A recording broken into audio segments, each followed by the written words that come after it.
राधे राधे दोस्तों, आज हम आपको सुनाएंगे एक सौतेली माँ और उसकी बेटी की कहानी। अगर आप हमारे चैनल पर नए हैं तो प्लीज़ हमारे चैनल को सब्सक्राइब करें, वीडियो को लाइक करें और शेयर करें। जब हालात ऐसे बन गए थे, माँ बहुत गुस्से में थी और आज उसे बहुत गुस्सा आ रहा था क्योंकि वह अपनी सौतेली बेटी को बिल्कुल भी पसंद नहीं करती थी। खुद की 3 बेटियां थीं। 3 बेटियों के जन्म के बाद उसके पति ने उस पर बेटे का दबाव बनाया।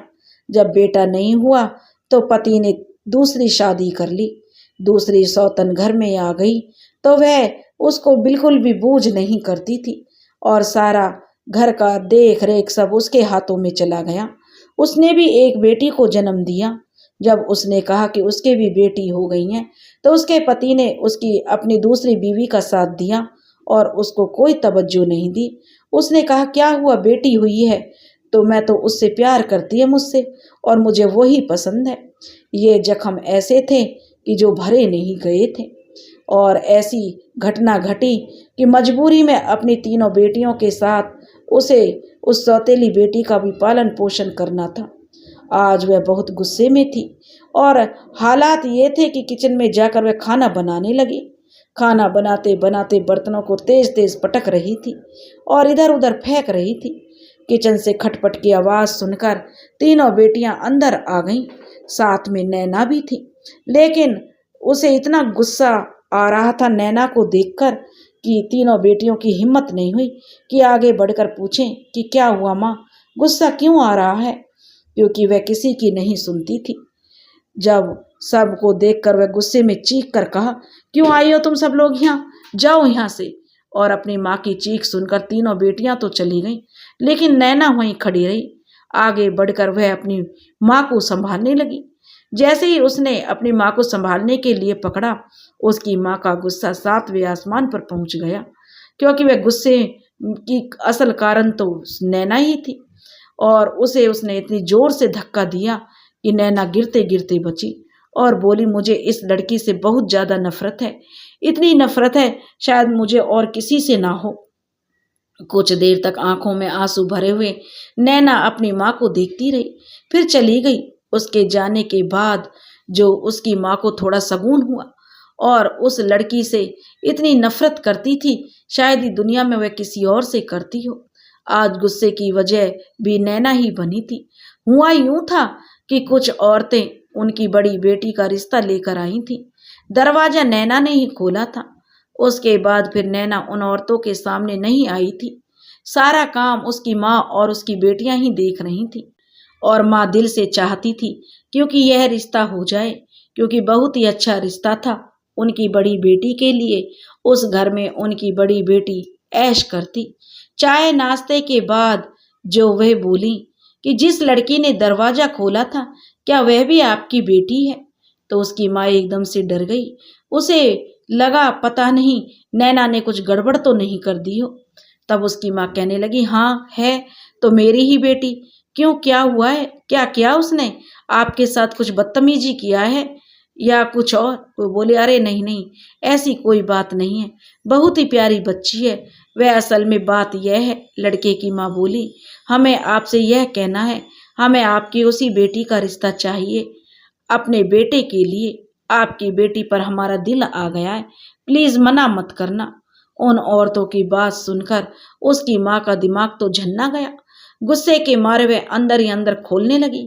किसी तरह खुद पर काबू पाया और कहा, जी हम सोच कर बताएंगे, अभी फिलहाल एकदम से जवाब नहीं दे सकते। वे औरतें तो चली गईं। फिर उसकी माँ का बस नहीं चल रहा था कि मन तो उसका कर रहा था कि उन औरतों का मुंह नोच ले या फिर सुनैना का गला घोट दे। और उन औरतों के जाने के बाद ही जो माँ किचन में आ गई थी और अपना गुस्सा उन बर्तनों पर निकाल रही थी। उसके मन में तो आ रहा था कि जाकर जो सुनैना में इतने थप्पड़ मारूं कि मेरे अंदर की सारी आग ठंडी हो जाए, लेकिन माँ मजबूर थी। बचपन की बात और थी जब वह सुनैना को मार पीट लेती थी। अब सुनैना बड़ी हो चुकी थी। बचपन में तो वह सुनैना को पीट पीट कर अपना गुस्सा निकाल लेती थी, लेकिन अब वह बड़ी हो चुकी थी, उस पर हाथ नहीं उठा सकती थी। अगर बदले में उसने मुझ पर हाथ उठा दिया तो मेरी क्या इज्जत रह जाएगी। हालांकि वह मुझसे अब बहुत डरती थी अपनी माँ से, क्योंकि माँ, वह तो उसे ही माँ समझती थी, लेकिन माँ उसकी सौतेली थी और उसने उसे पूरी तरह से काबू में कर रखा था। अब उसे जवान होती हुई देखकर ऐसे लग रहा था कि उसमें गोली मार दे, लेकिन उसे तानों की गोलियां से उसका शरीर रोज छलनी कर देती थी और उसकी माँ उस पर जुर्म खूब करती थी। शाम तक धीरे धीरे सब नॉर्मल हो चुके थे। सुनैना घर का सारा काम करती थी। अब दिमाग उसकी माँ चलाने लगी, इस मामले से कैसे निपटा जाए। खुद को नॉर्मल करते हुए उन लोगों को फ़ोन किया और माफ़ी मांगते हुए कहने लगी, बहन जी माफ़ कर दें, हमारे खानदान में एक मौत हो गई है, इसलिए मैं आपको फ़ोन नहीं कर सकी। बात यह है कि हम नैना का रिश्ता पहले ही तय कर चुके हैं, तो इसलिए आपको नैना का रिश्ता नहीं दे सकते। अगर आप चाहें तो मेरी बेटियों में से किसी का भी रिश्ता तय कर सकती हैं अपने बेटे के साथ। उनकी माँ की बात सुनकर लड़के की माँ ने कहा, बहन जी माफ़ करना, हमें तो नैना ही पसंद आई थी। अगर नैना का रिश्ता आप नहीं कर सकती तो कोई बात नहीं, हम कहीं और कोई और लड़की देख लेंगे, लेकिन हमें तो नैना ही पसंद है। यह बात सुनकर जो माँ के अंदर आग लग गई, गुस्से की ऐसी आग लगी जिसमें वह जल उठी और वह नैना पर बहुत ज्यादा गुस्सा कर रही थी। पहले उसकी माँ ने मेरा हक छीनने की कोशिश की और अब यह जो मेरी छाती पर मूंग दल रही है, मेरी बेटियों का हक छीन रही है। गुस्से में जो उसकी माँ ने फोन रख दिया। कुछ भी हो जाए, मैं अपनी बेटियों का हक नैना को नहीं दूंगी। उसकी माँ मन ही मन सोच रही थी, जो मेरी बेटियों का हक है वह मेरी बेटियों को ही मिलेगा। दिल में कुछ फैसला करते हुए माँ बाहर आंगन में आई और नैना कुछ किताबें पढ़ रही थी। उसे इस तरह आराम से बैठकर माँ गुस्से में चीख पड़ी, तो बैठकर पढ़ रही हो महारानी, और वह मैले कपड़े पड़े उन्हें कौन धोएगा। मैंने जो माँ ने उसके हाथ से किताब लेकर फेंक दी। मेरे इस तरह चीखने से और किताबें फेंकने से एकदम से नैना डर गई। उसकी आंखों में आंसू आ गए जिन्हें वो मुश्किल से रोके हुए थी। मेरी बात सुनकर वह मशीन लगाने के लिए आगे बढ़ गई, लेकिन मैं वहीं गुस्से में खड़ी रही, उसकी तरफ देखती रही। हालांकि माँ गुस्से में थी, लेकिन अंदर कहीं कुछ तो हुआ था। जब नैना की आंखों में आंसू आए थे, लेकिन जल्दी ही माँ ने खुद को संभाल लिया था, क्योंकि उसे अपना वक्त याद आ गया था जब माँ अपने पति रोहित के सामने कितना गिड़गिड़ाई थी और कह रही थी, मैंने आज से रोते हुए कहा था, रोहित तुम दूसरी शादी मत करो, हमारी खुद की 3 बेटियां हैं, वे क्या सोचेंगी, आखिर उनके बारे में भी तो सोचो। लेकिन रोहित ने उसकी एक नहीं सुनी थी और उसे बहुत ही नफरत से देखते हुए कहा था, बीवी हो, बीवी बनकर रहो, ज्यादा सर पर बैठने की जरूरत नहीं है। मैं अपने ऑफिस की कलीग से मोहब्बत करता हूँ, उसी से शादी करूंगा। वह कम से कम पढ़ी लिखी तो है, तुम्हारी तरह जाहिल तो नहीं है, और तुम मुझे किस हक से दूसरी शादी करने से रोक रही हो। एक बेटा तक तो तुम मुझे नहीं दे सकी। और इतनी घटिया सोच लेकर कुछ पल के लिए मुझे रोहित से नफरत महसूस हो गई थी, लेकिन फिर भी अपनी बेटियों का मुंह देखकर मैंने फिर अपने घर को बचाने की कोशिश की थी। मैंने अपने घर को बचाने के लिए एक एक तिनके का सहारा लिया। मैंने कहा, रोहित अगर वह भी तुम्हें बेटा न दे सकी तो क्या करोगे, फिर क्या तुम तीसरी शादी करोगे। मेरी बातों का रोहित पर कोई असर नहीं हुआ था। कहने लगे कि मैं सोनम के लड़के के लिए शादी नहीं कर रहा हूँ कि सोनम मुझे लड़का दे, मैं तो अपने दिल के सुकून के लिए सोनम से शादी कर रहा हूँ, क्योंकि मैं उससे प्यार करता हूँ। अगर वह मुझे बेटा नहीं दे सकी तो कोई बात नहीं, अगर एक बेटी और हो गई तो क्या हुआ, तुम्हारी भी तो 3 बेटियां हैं, एक और सही। रोहित ने किसी भी बात को ना सुनने का फैसला कर लिया था और उन पर तो सोनम का भूत सवार था और इसी हफ्ते वह सोनम से शादी कर रहे थे। मैंने कुछ कहने के लिए मुंह खोला ही था कि उन्होंने एकदम चौंक कर कहा, अगर अब तुमने एक शब्द भी बोला तो मैं तुम्हें अभी की अभी तलाक देकर इस घर से निकाल दूंगा। और बस यहीं पर आकर मैं खामोश हो गई थी। मेरी बेटियां अभी बहुत छोटी थी। बड़ी बेटी 5 साल की थी, दूसरी बेटी 3 साल की और सबसे छोटी बेटी अभी 2 महीने की थी। फिर मैंने किसी से कुछ नहीं कहा, बस चुपचाप चुप्पी साध ली, क्योंकि अब कहने सुनने का कोई मतलब ही नहीं रह गया था। और फिर वही हुआ जो नहीं होना चाहिए था। अगले हफ्ते सोनम से शादी करके वह मेरी सौतन बनाकर उसे घर में ले आया। मैंने दिल पर पत्थर रखकर उनका स्वागत किया था। शादी बहुत ही सादगी से की थी, लेकिन उसने अगले ही दिन अपने वलीमे का खाना गरीब बच्चों को खिला दिया था। सोनम के आने के बाद मेरी जिंदगी बस चल ही रही थी, और कैसे चल रही थी यह तो मैं ही जानती थी। मैं अपनी मासूम बच्चों का मुख देख देख कर अंदर ही अंदर तड़पती रहती थी। हमारा घर बहुत बड़ा था, इसलिए जगह की कोई परेशानी नहीं हुई। उसने घर का सबसे बड़ा और अच्छा कमरा अपने और सोनम के लिए सेट कर लिया था। मैं ज्यादातर अपनी बच्चियों को लेकर अपने कमरे में ही बंद रहती थी। शादी के तीसरे दिन ही रोहित सोनम को लेकर हनीमून मनाने चले गए थे। पीछे रह गई थी मैं और मेरी मासूम बच्चियां। वे दोनों पूरे 1 महीने के बाद लौटे थे, और 1 महीना मेरी किन किन तकलीफों में गुजरा था मैं ही जानती थी। छोटे छोटे तीनों बच्चों को संभालने के साथ साथ मुझे बाहर का काम भी करना पड़ता था। मुझे लगा था मेरी जिंदगी का यही महीना सबसे तकलीफ से भरा महीना होगा, लेकिन मैं गलत थी। मेरी असल तकलीफें तो अब शुरू हुई थी। मेरी और मेरी बच्चियों की क्या क्या जरूरत थी वह रोहित को दिखाई नहीं देती थी। मैं किसी चीज के लिए कहती तो वह मुझे कि यह फलानी चीज चाहिए, तो रोहित हफ्तों तक उस बात को टालते रहते थे। वहीं अगर सोनम किसी चीज के लिए कह देती तो वह अगले ही घंटे हाजिर हो जाती थी। सोनम खूबसूरत थी, रख रखाव वाली थी, बात करने में भी तमीज था, लेकिन उसे देखते ही मेरे अंदर नफरत की आग भभकने लगती थी। जी चाहता था उसका जो सिर फोड़ दूं। इससे मेरे और मेरी बच्चियों के हक पर डाका डाला है। रोहित पूरा पूरा दिन सोनम के साथ ही रहता था, मुझे और मेरी बच्चियों को देखता भी नहीं था। पूनम घर का कोई काम नहीं करती थी, क्योंकि रोहित नहीं उसे कह रखा था कि वह घर का कोई काम मत करना, किचन में चूल्हे के सामने खड़े मत होना, क्योंकि तुम्हारा गोरा रंग काला पड़ जाएगा। और सोनम ने इस बात को शर्माते हुए मान लिया था। उसके उल्टा रोहित ने मुझसे कहा था, घर का सारा काम तुम करोगी, सोनम को किसी काम के लिए नहीं कहोगी, सारा काम करती मैं और सारा टाइम पर करोगी। मुझे अपनी जिंदगी जीनी नहीं थी, बस गुजारनी थी, वह भी अपनी बच्चों के लिए। इसलिए मैं चुपचाप सारी बातें मानती गई। जब पति अपना नहीं तो घर पर जो क्या लड़की से क्या शिकवा शिकायत। जब पति नहीं है तो कौन मेरी शिकवा और शिकायतें सुनता।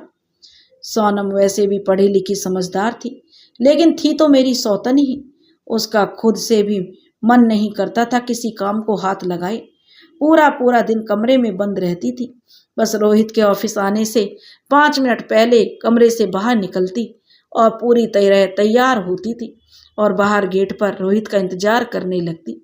रोहित आधा घंटा दोनों देर तक आपस में बातें करते रहते, साथ बैठकर खाना खाते, और मेरी बच्चियां किचन में ही बैठकर खाना खा लेती थी, क्योंकि रोहित का हुक्म था कि उसके सामने कम से कम बच्चियां आए। कभी कभी मैं अपना गुस्सा अपनी बच्चियों पर ही निकाल देती थी, लेकिन आखिर में बहुत पछतावा भी होता था कि आखिर इनमें इन मासूम बच्चियों का क्या दोष है। लेकिन मैं खुद मजबूर थी। पूरा दिन घर के काम करती, मैं पूरा दिन घनचक्कर बनी रहती थी। सबके लिए नाश्ता, खाना, कपड़े, घर की सफाई, ऊपर से 3-3 बच्चों को संभालना, उसके बाद रोहित और सोनम के फिजूल के चोचले देखना। दिन भर दिल पर पत्थर रखकर काम करती थी। दोनों की इश्कबाजियां देखा करती थी। अगर रोहित सोनम को दूसरे घर में रखते तब भी शायद मुझे इतना दुख नहीं होता, लेकिन उन्होंने सोनम को मेरी छाती पर ही लाकर बिठा दिया था। कभी कभी मैं अपना गुस्सा जो बच्चों पर निकालती और बहुत दुख होता था, इसीलिए कि किस पे गुस्सा निकले। बच्चियां तंग करती तो मैं उनमें थप्पड़ लगा देती थी। फिर एक दिन पता चला कि पूनम पेट से है, और इतना रोहित सुनकर खुश हुए कि जैसे वे पहली बार बाप बन रहे थे। लेकिन मेरे लिए थोड़ी राहत हुई। उन्होंने सोनम के लिए दूसरा घर ले लिया और उसी में सोनम को शिफ्ट कर दिया था। लेकिन जाते जाते एक बात वो मेरे से कहकर गए थे, अगर सोनम इस घर में रहेगी तो मेरी नज़र सोनम के बच्चे को लग जाएगी। मेरे दिल को धक्का सा लगा, लेकिन सोनम का मेरे घर से जाना मेरे लिए शगुन की बात नहीं थी, क्योंकि सोनम होती थी तो कम से कम घर में खाने पीने का सामान तो आता था। अब तो रोहित उससे भी बेफिक्र हो गए थे और घर में कोई भी खाने पीने के लाले पड़ने लगे थे।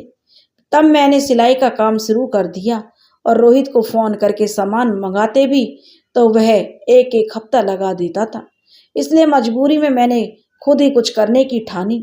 मैं कपड़े सिलाई करती और जो कुछ भी पैसा आता वह घर के खर्च करती। यह दिन मेरी जिंदगी के सबसे मुश्किल भरे थे, लेकिन फिर ऐसा हुआ कि रोहित की नौकरी चली गई। सोनम ने एक बेटी को जन्म दिया, नौकरी जा चुकी थी, खर्चे बढ़ चुके थे। इसलिए मजबूरी में रोहित ने जो किराए पर मकान ले रखा था उसे छोड़कर वापस पुराने घर में आ गए। उसने दूसरी नौकरी ढूंढ ली थी, लेकिन बहुत कम सैलरी थी। वह सारी सैलरी नैना, जो उनकी बेटी हुई थी, उसका नाम नैना था, और सोनम पर ही खर्च हो जाती थी। उसके कमरे में दूध के डिब्बे, फ्रूट वगैरह हर वक्त मौजूद रहते थे, जबकि मेरी बेटियों को ऐसे कई दफ़ा ऐसा हुआ था कि रोहित ने कुछ भी नहीं लाकर दिया था। रोहित की सैलरी तो नैना और सोनम पर ही खर्च हो जाती थी। मेरे खर्चे और मेरी बेटियों के खर्चे कहाँ से होते। मैं अपना वही सिलाई का काम करती थी और अपनी बेटियों का खर्चा चलाती थी। रोहित अपनी सैलरी से सिर्फ राशन पानी लाते थे। सोनम शुरू शुरू में अपनी दुनिया में ही मगन रहती थी, लेकिन अब धीरे धीरे उसने अपना असल रंग दिखाना शुरू कर दिया था। जब खर्चे बढ़ने लगे और आमदनी कम हो गई तो एक दिन उसने किचन को ताला लगा दिया। मैंने सोनम से हैरानी से पूछा, तुमने ऐसा क्यों किया है? तो कहने लगी कि आमदनी तो ज़्यादा है नहीं और हमारे पास इतना पैसा भी नहीं है कि हर वक्त बच्चे कुछ ना कुछ खाते रहें और फालतू के खर्चे बढ़ाते रहें। उसका साफ इशारा मेरी बच्चियों की तरफ था। जब सोनम किचन को ताला लगा रही थी तो रोहित सामने बैठे बैठे यह सब कुछ देख रहे थे, लेकिन उन्होंने अपने मुंह से कुछ नहीं बोला। मैंने शिकायत भरी नज़रों से रोहित की तरफ देखा तो उन्होंने कंधे उचका दिए और कहने लगे कि पूनम सही कह रही है, अब आमदनी कम है, खर्चे ज़्यादा, तो सोच समझकर खर्च करना पड़ेगा। मैं कहते कहते रह गई थी कि मैं खुद पैसे कमाती हूँ और अपने बच्चों का खर्चा करती हूँ, बल्कि सोनम तो फिजूल खर्ची करती है। ना जाने कितने फ्रूट्स उसके कमरे में पड़े पड़े सड़ जाते हैं। लेकिन इसे मेरी बुद्धजली कहो या मेरी गलती, मैं अपने पति से डरती थी। बस यहाँ पर ही मैं खामोश हो गई। इतने पर भी हद नहीं थी। सोनम ने मेरी बच्चियों को प्राइवेट स्कूल से हटवाकर सरकारी स्कूल में डलवा दिया था।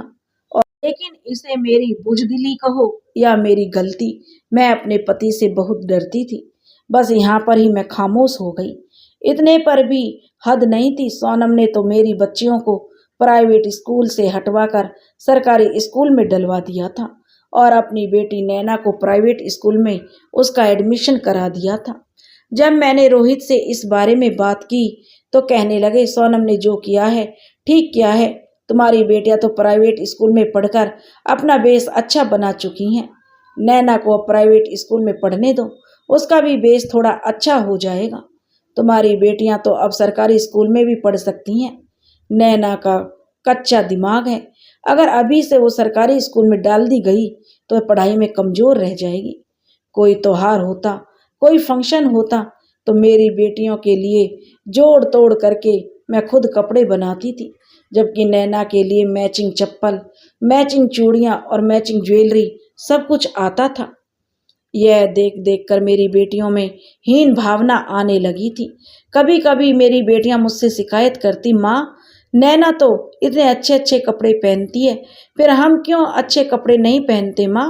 नैना की मम्मी इतने सारे गहने और इतने सुंदर कपड़े पहनती हैं, फिर आप क्यों नहीं पहनती माँ? मैं बच्चों को डांट कर चुप करा देती, क्योंकि इन सवालों के मेरे पास कोई जवाब नहीं था।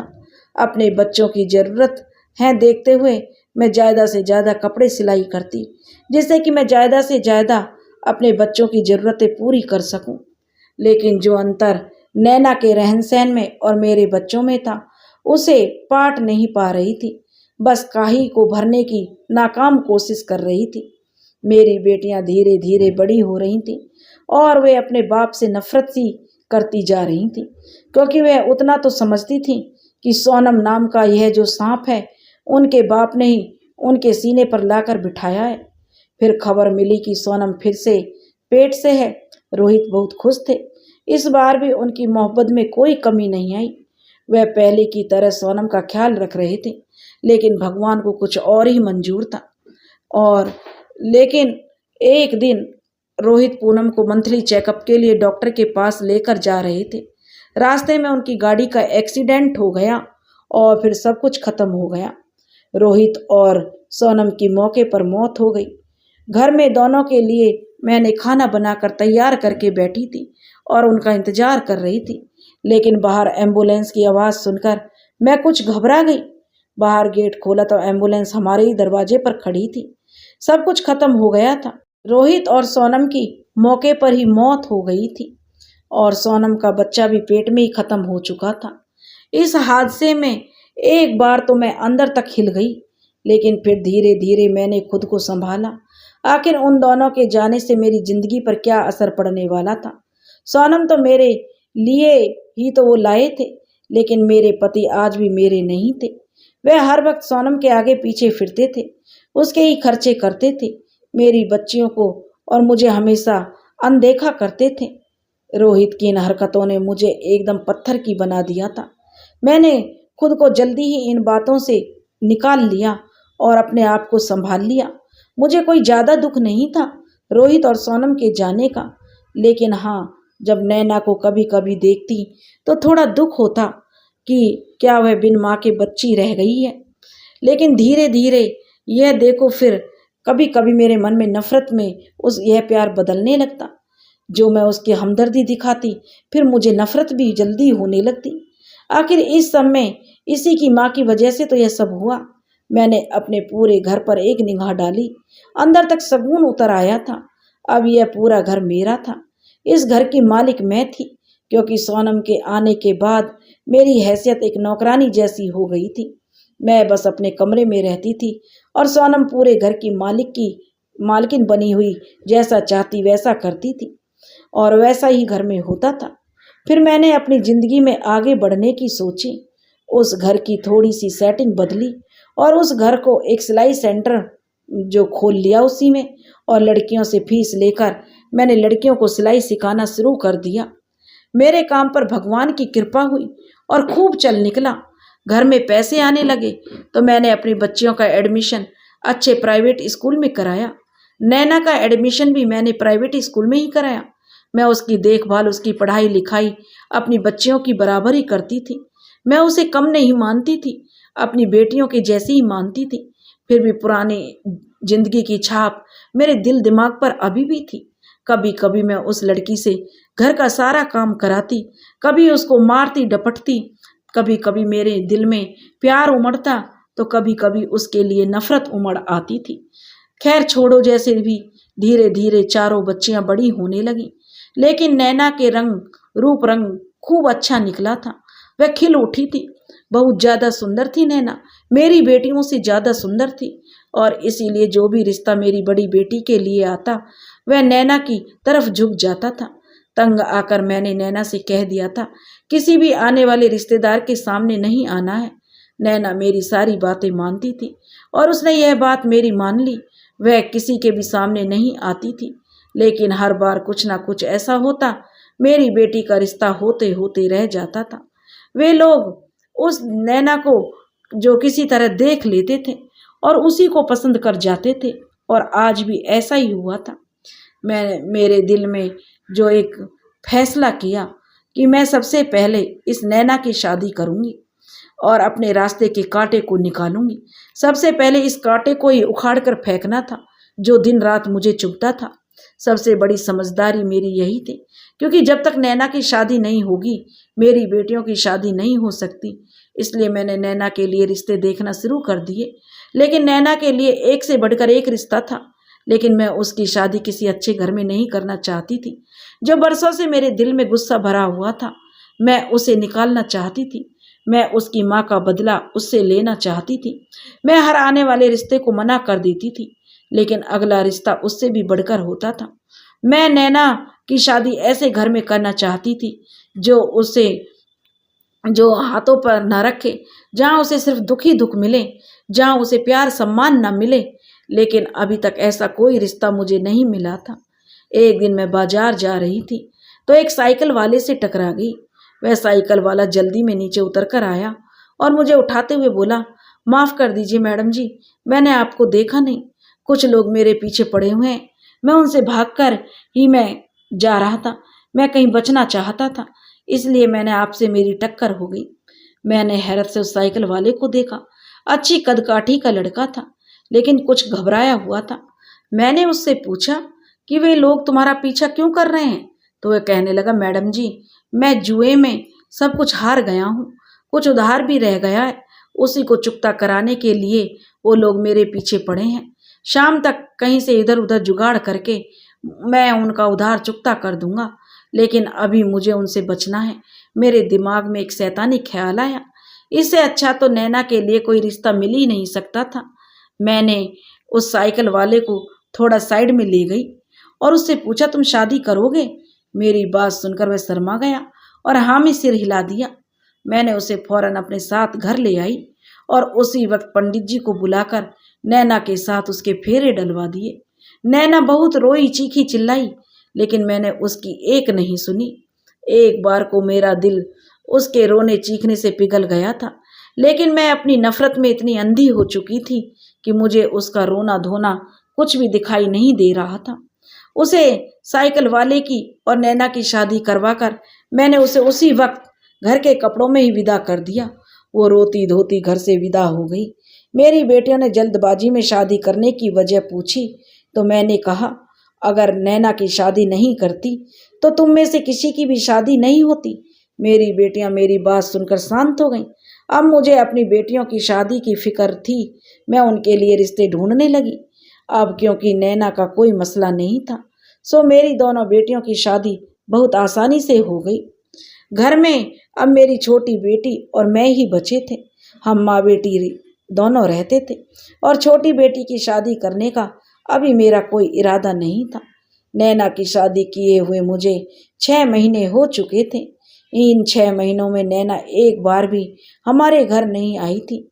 मुझे अब थोड़ी उलझन होने लगी कि पता नहीं नैना कैसी होगी और वह एक बार भी हमसे मिलने क्यों नहीं आई। दिन ऐसे ही कट रहे थे। एक दिन अचानक नैना आ गई। ना तो वह ज्यादा खुश दिखाई दे रही थी और ना ही दुखी। आते ही मुझसे गले मिली और मेरे हाथ पर बहुत सारे पैसे रख दिए और बोली, माँ, मैं आपसे मिलने फिर आऊंगी। मैं हैरान हो गई, क्या करके यह सब क्या है? उसके पास इतने सारे पैसे कहाँ से आए? मैंने सोचा, चलो जो भी है, मेरी बहुत सारी ज़रूरतें अटकी हुई थी, वह पूरी हो जाएंगी इन पैसों से। अगले हफ्ते फिर नैना मुझसे मिलने आई और खूब ढेर सारे पैसे मेरे हाथों पर रख दिए। तब मुझे बहुत ज़्यादा हैरानी हुई कि आखिर इसके पास इतने पैसे कहाँ से आते हैं। और मुझे फिर उससे नफरत होने लगी कि इस लड़की की कितनी अच्छी किस्मत है, जहाँ भी जाती है इसकी किस्मत खुल जाती है। मैंने इस एक जुआरी के साथ विवाह किया, फिर भी मेरी बेटियों से ऊपर इसकी किस्मत निकल गई। अगली बार जब नैना मुझसे मिलने आई तो उसका पति भी साथ था। वह मुझसे बहुत ही प्यार और गर्मजोशी से मिला था और साथ ही साथ उसने अपने छोटे भाई के लिए मेरी छोटी बेटी का रिश्ता मांग लिया था। मैंने भी लालच में आकर कह दिया, कितने पैसे वाले लोग हैं, मेरी बेटी राज करेगी जैसे नैना करती है। नैना ने मुझे अंदर कमरे में ले जाकर बहुत मना किया कि वह यह रिश्ता ना करे, लेकिन मैंने नैना की एक नहीं सुनी। मुझे लगा शायद नैना मेरी बेटी का जो सुखी देखना नहीं चाहती और वह जलन से ऐसा कह रही है। उसकी तरह मेरी बेटी ऐश करे वह नहीं चाहती। मैंने बाहर आकर नैना के पति को रिश्ते के लिए हाँ कर दिया और बोला कि अगले हफ्ते सादगी से शादी कर देते हैं। वह मान गया। जाते जाते नैना ने इस रिश्ते के लिए फिर मना किया, लेकिन मैंने उसकी एक नहीं सुनी। एक हफ्ते के बाद मैंने सादगी से अपनी छोटी बेटी का विवाह कर दिया। फिर उससे पहले ही नैना ने मुझे बहुत मना किया, लेकिन मैंने उसकी नहीं मानी। उल्टी उसे ताने देने लगी कि तुम तो चाहती ही नहीं हो कि मेरी बेटी खुश रहे। आखिर हो तो तुम उस सोनम की बेटी ही ना। मेरी बात जो सुनकर नैना की आंखों में आंसू आ गए। वह रोने लगी और कहने लगी मेरी बेटी की शादी हो गई, विदाई का वक्त आ गया था। मैंने पिछली सारी नाराजगी भुलाकर नैना से कहा, नैना मेरी बेटी का ध्यान रखना। नैना हल्के से मुस्कुरा दी और कहा, जब ख्याल रखने का वक्त था तो आपने मेरी सुनी नहीं। अब आपने लालच में आकर अपनी बेटी की शादी कर दी है। जितना हो सकेगा मैं आपकी बेटी का ध्यान रखूंगी। मेरी बेटी विदा होकर अपनी ससुराल चली गई। मैं सोचने लगी कि यह सब नैना क्यों कह रही थी, लेकिन मैंने अपने दिमाग से वह विचार झटक दिया और अपने काम में लग गई। मेरी बेटी की शादी को पूरे 2 हफ्ते निकल गए थे, लेकिन इन 2 हफ्तों में मेरी बेटी एक बार भी मुझसे मिलने नहीं आई थी। मेरा दिल बेचैन होने लगा, तो मैंने सोचा चलो क्यों ना खुद ही चलकर अपनी बेटी से मिलकर आती हूँ। मैं अपनी बेटी से मिलने के लिए जब उसके घर पहुंची तो मेरे सर पर आसमान गिर पड़ा, पैरों तलों से जमीन सरक गई और मैं जो चीख मार मार कर रोने लगी। नैना ने मुझे ठीक ही मना किया था, यह शादी ना करो माँ, लेकिन मैंने उसकी एक नहीं मानी। अपने लालच में आकर मैंने अपनी बेटी की जिंदगी बर्बाद कर दी। जब मैं अपनी बेटी के घर पहुंची तो मेरी बेटी फकीरों वाले हुलिये में थी, फटे फूटे कपड़े पहने, बाल बिखराए, बड़ा सा कटोरा हाथ में थामे घर के बाहर निकल रही थी। मुझे देखते हुए दौड़कर मेरे गले से लिपट गई और बोली, माँ आपने मुझे कहाँ नरक में भेज दिया। ये लोग मुझे बहुत मारते पीटते हैं, मुझसे भीख मंगवाते हैं। मैं यह सुनकर बोलने की भी हालत में नहीं थी। तभी मैंने चीख कर कहा, मेरी बेटी की हालत जो खराब हुई है वह नैना की वजह से हुई है। नैना ने मेरी बेटी की जिंदगी बर्बाद कर दी है और नैना ने मुझे बताया नहीं। तब नैना रोते हुए बोली, मम्मी मैंने आपको बताने की बहुत कोशिश की थी, लेकिन मैं आपको खुलकर नहीं बता सकती थी। ये लोग बहुत खतरनाक लोग हैं, हर वक्त हम पर निगाह रखते हैं।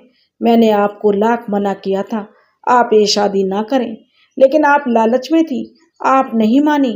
इनका गैंग बहुत बड़ा गैंग है और बहुत ऊपर तक इनकी पहुंच है।